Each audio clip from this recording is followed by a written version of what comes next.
Reddy declaration ఉందనుకుంటే శాసనసభలో చట్టం చేసి గవర్నర్ గారితో ఆమోదం పొంది రాష్ట్రపతి గారికి పంపేదాకా న్యాయపాలన ఇబ్బంది లేకుండా చిత్తశుద్ధి లేకుండా తోటి ఈ యొక్క 42% రిజర్వేషన్ల కొరకు మా కార్యక్రమాన్ని కొనసాగించారు.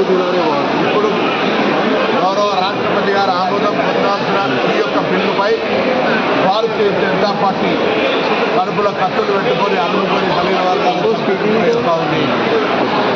శాసనసభలో మద్దతునిచ్చి ఢిల్లీకి వెళ్ళిన తర్వాత నేను అడ్డుకుంటా ఉంది ముస్లింల పేరు మీద. ఇవాళ కిషన్ రెడ్డి గారిని అడుగుతాను, కేంద్ర మంత్రి మీరు తప్పులుంటే సవరించి మీరు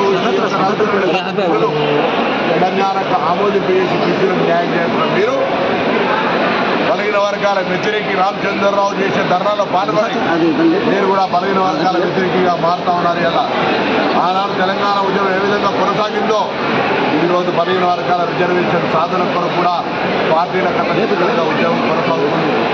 మీ బీజేపీలో ఉన్నటువంటి మంత్రులు నాయకులందరినీ కోరుతా ఉన్నాం, ఈ రిజర్వేషన్ అనేటువంటిది ప్రజాస్వామికంగా చట్టబద్ధంగా అన్ని రకాల సర్వేల తర్వాత చేస్తూ ఉన్నాం. దీన్ని వెంటనే ఆమోదించడానికి ఈ ధర్నా ప్రజల దృష్టి మరల్చడానికి లేదా మీరు బీసీల రిజర్వేషన్ అడ్డుకోవడానికి చేస్తున్న ధర్నాగా భావిస్తూ ఉన్నాం.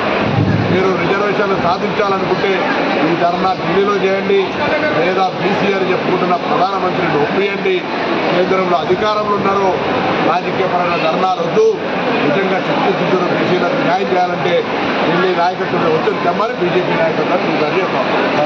ప్రభుత్వం స్థానిక సంస్థల ఎన్నికలు జరపాలని కోర్టులు కూడా అటువంటి ఆదేశాలు ఇచ్చి కేంద్రం నుంచి వచ్చే నిధులు రాకున్నప్పటికీ కూడా 42% రిజర్వేషన్లతో మేము ఎన్నికలకు పోవాలని నిర్ణయించుకున్నాం. ఎటువంటి మార్పు లేదు. అందుకే భారతీయ జనతా పార్టీని డిమాండ్ చేస్తూ ఉన్నాం.